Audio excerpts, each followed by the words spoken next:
أعوذ بالله من الشيطان الرجيم. بسم الله الرحمن الرحيم. الحمد لله رب العالمين، والصلاة والسلام على حبيبنا وحبيب الله العالمين سيدنا مولانا أبي القاسم المصطفى محمد وآله الطيبين الطاهرين وأصحابه الأخيار المنتجبين. وقال رب اشرح لي صدري ويسر لي أمري واحلل عقدة من لساني يفقهوا قولي برحمتك يا أرحم الراحمين. Assalamualaikum warahmatullahi ta'ala wabarakatuh. Para mahasiswa yang mudah-mudahan senantiasa dirahmati oleh Allah Subhanahu wa taala. Assalamualaikum warahmatullahi taala wabarakatuh. Alhamdulillah, puji dan syukur kita kehadirat Allah Subhanahu wa taala. Di pagi hari ini kita dapat bersua kembali di dalam blog video saya Patan Haidari, masih dalam tema seputar ayat dan hadis ekonomi. Melanjutkan dari subtema kajian sebelumnya, masih di dalam fokus sub materi, yaitu materi yang ke-6, yaitu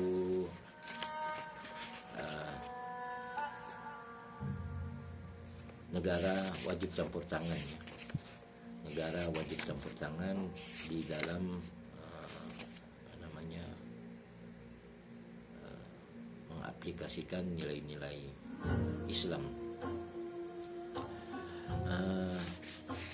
Sebelumnya kita bicara pada materi yang minggu lalu, yaitu masih dalam tema negara campur tangan dalam menetapkan kepemilikan individu ya.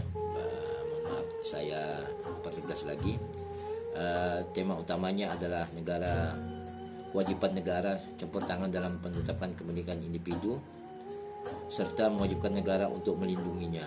Nah, kemarin di video yang lalu kita baru membahas dua subtema utama, yaitu larangan monopoli, dua pengharaman riba. Mungkin saya sedikit perdalam ya, membacakan dari tema tentang pelarangan riba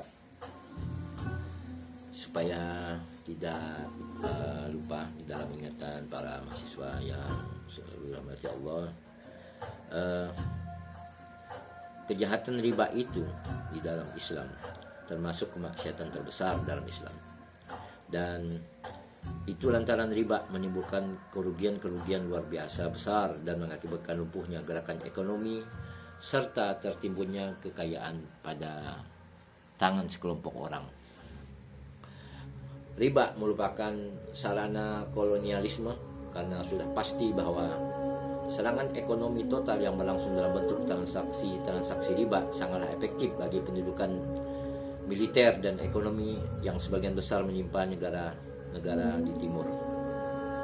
Nah, kita juga Indonesia sangat susah untuk keluar dari status negara yang berkembang. Dia akibatkan oleh panjangnya ya perjalanan hutang negara kita terhadap negara-negara kolonial. Nah, sumber daya alam kita dikuruk habis-habisan, dan sampai sekarang juga audiosdep saya belum ada informasi apakah itu sudah dilunasi atau tidak.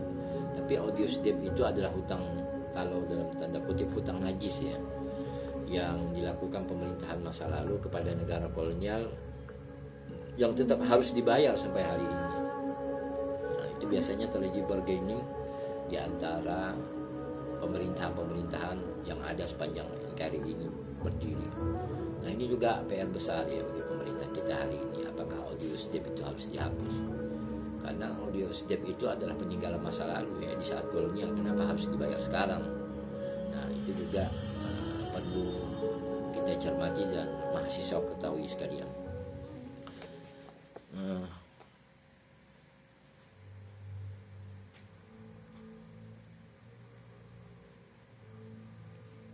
Maka hanya selang beberapa tahun ya, masih dalam statement tadi, kekayaan para penduduk di wilayah timur pun berpindah ke tangan para penyerang asing ini. Jika para penguasa di belahan dunia timur menginginkan diri dan hartanya dilindungi, mereka akan segera meminta bantuan kepada para pelaku riba asing ini. Akibatnya masuklah mereka ke negeri-negeri timur dengan dalih ingin memberikan pembelaan dan perlindungan bagi mereka. Seperti itulah cara mereka mengulurkan tangan menjadi investor yang berlagak menjadi pelindung negeri-negeri di timur. Nah, riba, sekali lagi riba merupakan kejahatan terbesar dan amat luas luar biasa. Karenanya Islam memerintahkan untuk menghancurkan dan melenyapkannya dari muka bumi ini. Ta'zanu biharbim minallah wa rasulih. Karena dampak negatifnya itu adalah terjadinya kemiskinan secara terstruktur ya. Sehingga sekali lagi kekayaan hanya dimiliki oleh segelintir orang saja. Nah, itulah yang sekarang masih menghegemoni dunia hari ini. Makanya jarang kita melihat kebijakan-kebijakan di negara berkembang ya, khususnya negara kita juga yang menyelesaikan masalah moneter itu secara sistematis beruntun ya, dari rezim ke rezim itu terus berlanjut ya. Kita lihat saja pada hari ini misalnya finance banyak berdiri dan resmi di Indonesia itu merusak tatanan luar biasa ya, khususnya pada kalangan masyarakat, tatanan ekonomi di kalangan masyarakat menengah ke bawah ya. Mereka harus membeli kendaraan dengan harga yang sangat mahal, dengan pajak yang sangat mahal, ditambah lagi bunga dari lembaga-lembaga tersebut, sehingga menyebabkan banyak dari kalangan menengah ke bawah susah untuk keluar dari garis kemiskinan. Di samping mereka terikat dengan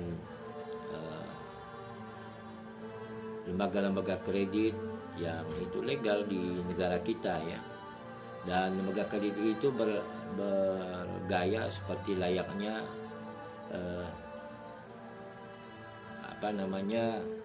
kapitalis kecil ya, yang ada di berbagai sektor ya. Misalnya orang tidak mampu bayar, mereka ditagih, diteror dan segala macam.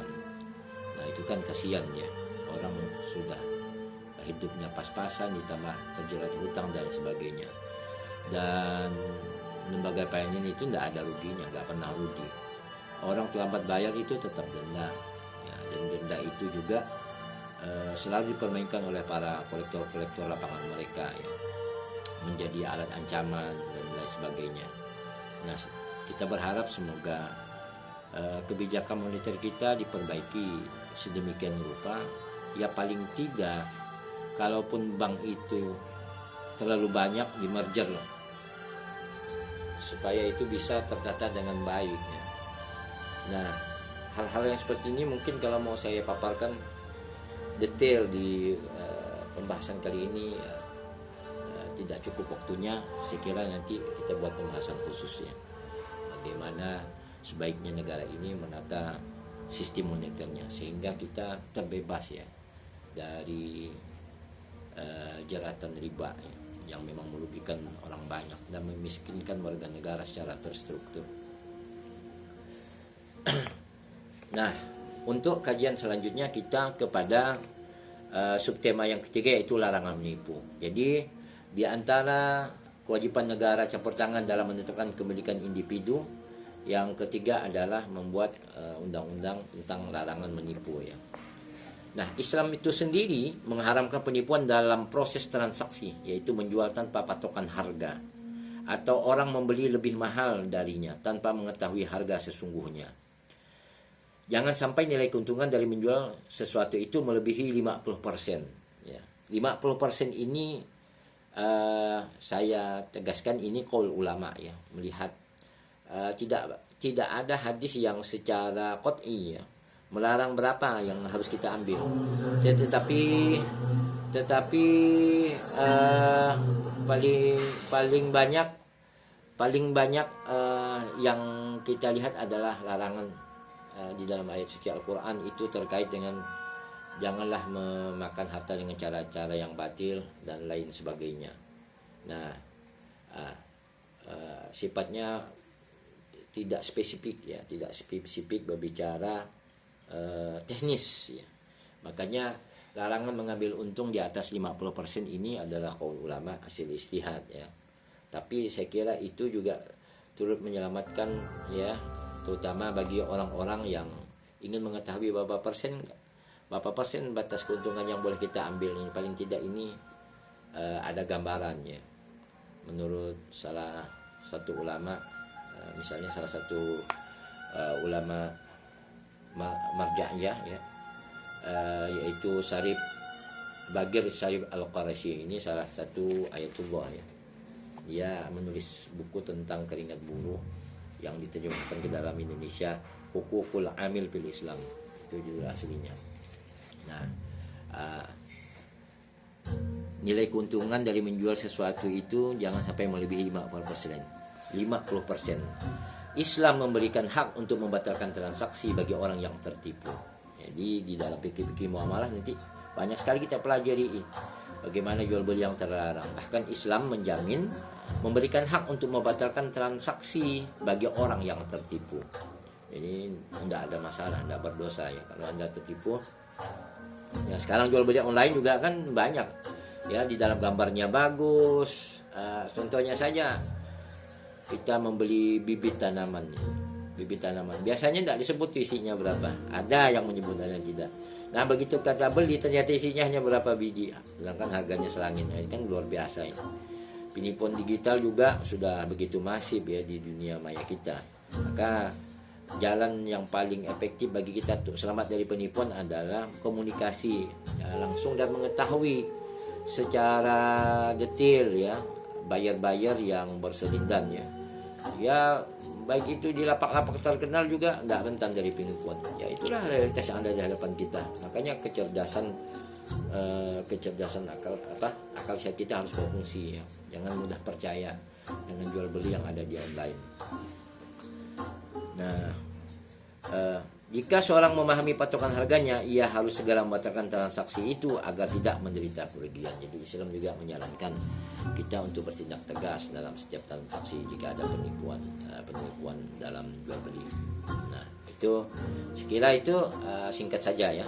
Selanjutnya kita masuk ke dalam sub tema yang selanjutnya, yaitu D, larangan mempermainkan timbangan. Nah, ada beberapa ayat Al-Quran yang bicara tentang larangan mempermainkan timbangannya, dan ini sangat tegas sekali dalam Islam. Di antara hal yang disyariatkan Islam demi menjaga harta umat manusia adalah mengatur timbangan dan larangan dalam mempermainkannya. Islam memperingatkan orang-orang yang mempermainkan timbangan bahwa kelak mereka akan mendapat hukuman berat di hari kebangkitan. Nah, ini sesuai dengan firman Allah dalam surah Al-Mutaffifin. A'udzubillahi minasyaitonirrajim. Bismillahirrahmanirrahim. Wailul lil mutaffifin alladzina idza iktalu 'alan nasi yastawfun wa idza kaluhum aw wazanuhum yukhsirun. Ala yazunnu ulaika annahum mab'utsun liyaumin 'azim yauma yaqumun nasu lirabbil alamin. Kalla inna kitabal fujjar lafi sijjin. Shadaqallahul aliyul azim. Maksud dari ayat ini yaitu mereka yang celakalah orang-orang yang telah berlaku curang, yaitu mereka yang apabila membeli sesuatu dari orang lain mereka meminta agar timbangannya dipenuhi, namun apabila mereka menimbang untuk orang lain mereka pun mengurangi timbangannya. Tidakkah orang-orang itu mengira bahwa mereka kelak dibangkitkan pada hari yang agung, yaitu hari ketika manusia berdiri menghadap Tuhan semesta alam. Jadi selanjutnya ayat ini terang benderang ya menegaskan, mencela, bahkan mengancam orang yang mempermainkan timbangan. Islam juga telah memerintahkan para pengaruhnya untuk menegakkan timbangan dengan adil sesuai firman Allah Subhanahu wa taala di dalam surah Ar-Rahman ya. Dalam surah Ar-Rahman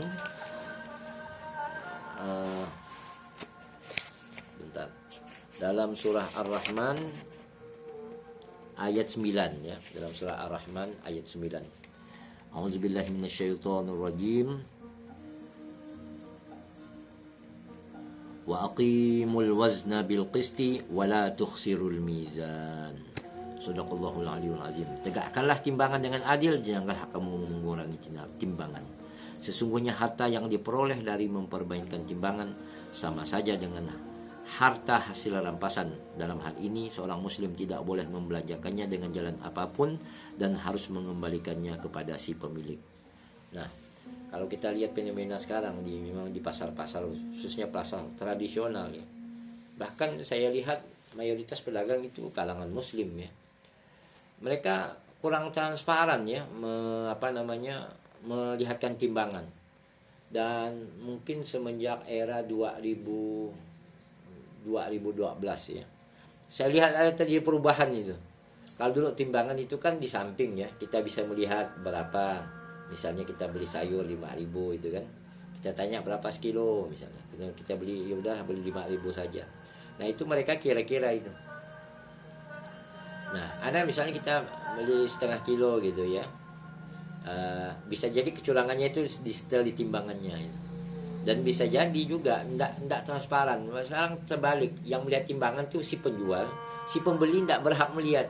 Coba Anda perhatikan di pasar tradisional itu, sering kita saksikan, dan itu kayaknya menular gitu ya.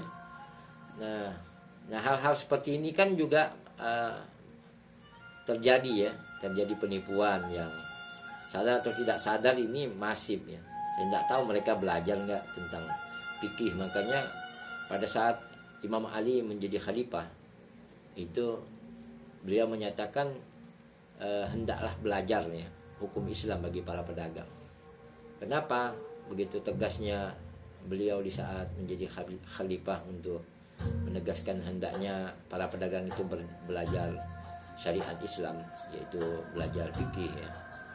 Ya karena pedagang itu idealnya dalam Islam itu mereka harus mengetahui hukum ya, hukum, sehingga mereka tidak gampang menghalalkan segala cara untuk memperoleh keuntungan.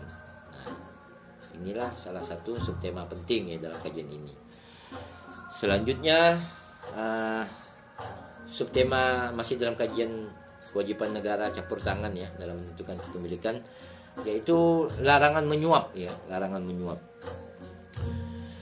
Islam mengharamkan perbuatan suap dan memasukkannya sebagai dosa dan kemaksiatan besar yang dapat mengakibatkan kekufuran dan kemusyrikan kepada Allah Subhanahu wa taala. Harta yang diperoleh dari jalan ini sama saja dengan harta hasil rampasan.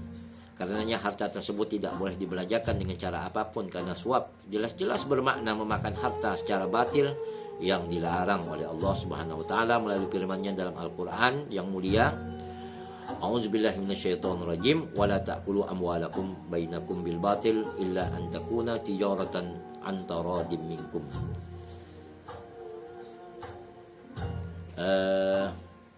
Itu di ayat Al-Qur'an yang lain, yaitu di surah Al-Baqarah.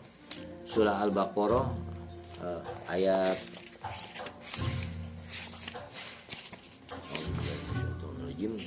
surah Al-Baqarah ayat 188. A'udzubillahi minasyaitonirrajim.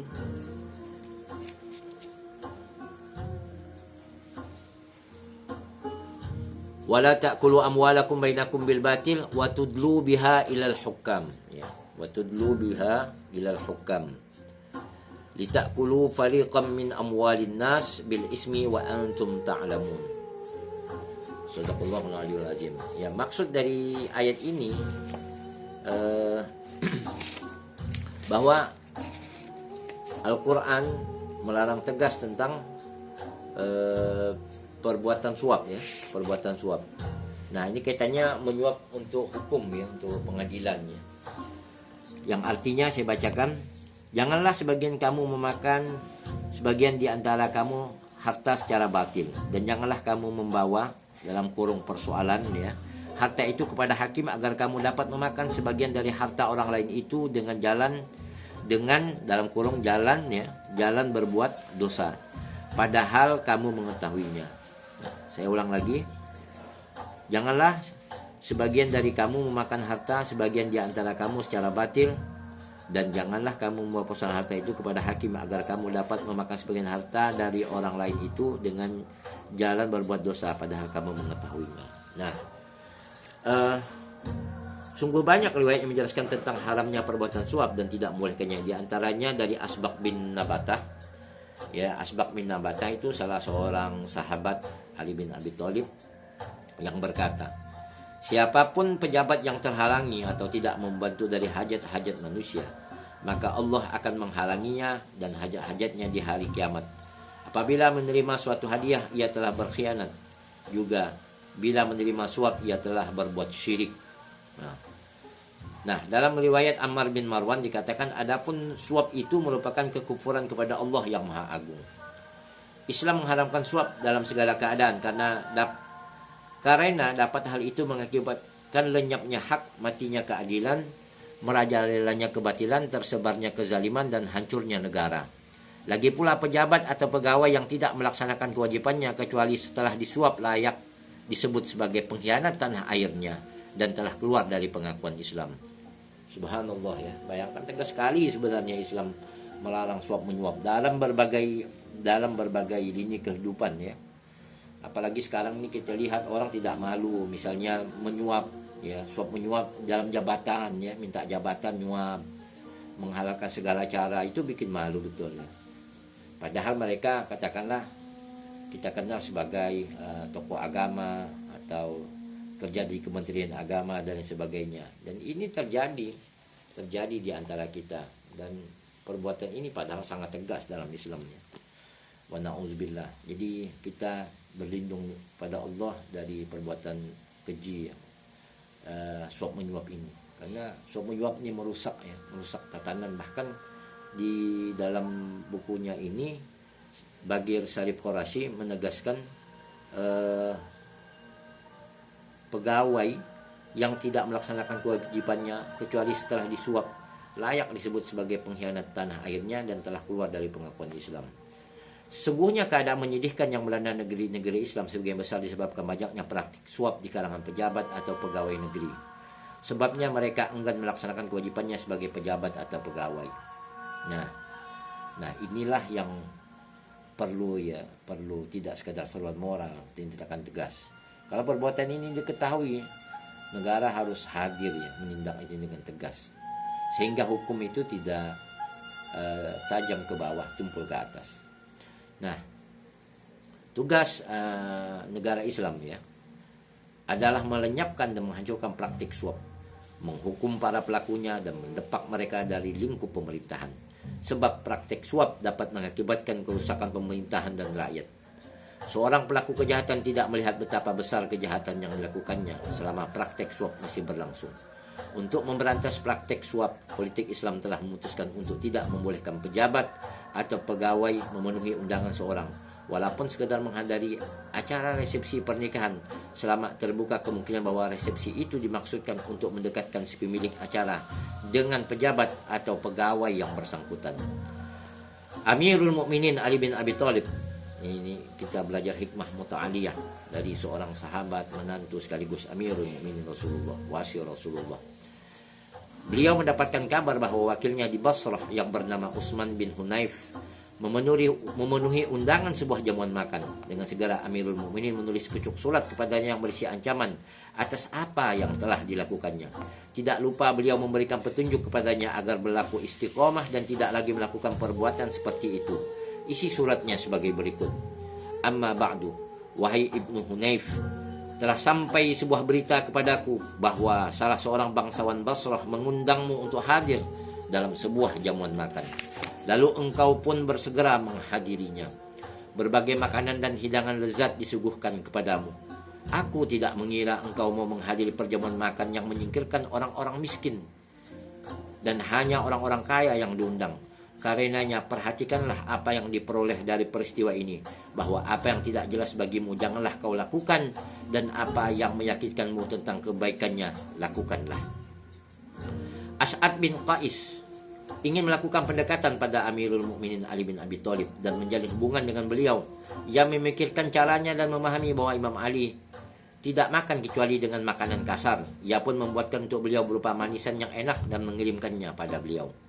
Marilah kita saksikan bagaimana ucapan Ali bin Abi Thalib dalam menyikapi hal ini. Beliau berkata, "Aku heran terhadap orang-orang yang datang mengetuk pintu rumah kami dengan membawa sesuatu yang tertutup dalam wadahnya dan adonan yang keburukannya seakan-akan ditutupi dengan air liur ular atau muntahannya. Lalu kukatakan, apakah ini pemberian zakat atau sedekah? Karena hal itu diharamkan atas kami Ahlul Bait." Lalu ia pun berkata, "Bukan, ini dan itu melainkan sebuah hadiah." Lalu kukatakan padanya, "Habilatkal hawabil, apakah tentang agama Allah engkau mendatangiku untuk menipuku? Apakah engkau ini sedang mereka-reka, gila atau mengigau? Demi Allah, seandainya aku diberikan 7 wilayah, luas beserta kekayaan yang dimilikinya, agar aku bermaksiat kepada Allah dengan merampas kulit gandum dari mulut sekar semut, niscaya aku tidak melakukannya. Sesungguhnya dunia yang kau miliki dalam pandanganku lebih hina dari sehelai daun dalam mulut sekar belalang yang melumatnya. Kesenangan bagi Ali itu fana dan kelezatannya tidak abadi. Kami berlindung kepada Allah dari kelemahan akal dan keburukan dosa, dan kepadanya kami memohon pertolongan. Para mahasiswa yang budiman, dari catatan ya, surat menyurat yang ditulis oleh Amirul Mukminin Ali bin Abi Thalib, sahabat menantu sekaligus wasi dan pintu ilmu kota Rasul. Ini menjelaskan bahwa sikap Islam terhadap suap, dan inilah sikap yang jelas dan gamblang ya, yang mengharuskan kita lenyapkan akar penyebabnya dan menjauhkannya dari realitas kehidupan Islami. Ini sebagaimana ditetapkan bahwa harta yang berasal dari praktik suap menjadi milik dari pemilik harta itu, yang tidak boleh dimiliki penerima suap dan tidak boleh dibelanjakannya. Nah, disinilah kita harus hati-hati menghadapi zaman sekarang, khususnya bagi kita yang sudah mendapat jabatan dan amanah. Ini sangat berat. Semoga kita semua yang mendengarkan ceramah ini, pemateri ini, mampu ya menerapkannya dalam kehidupan kita sehari-hari, dan kita diberi kekuatan oleh Allah Subhanahu wa taala untuk menghindari perilaku-perilaku tercela, khususnya yang disyariatkan ya, dilarang tegas dalam Islam. Al-afu minkum. Wassalamualaikum warahmatullahi taala wabarakatuh.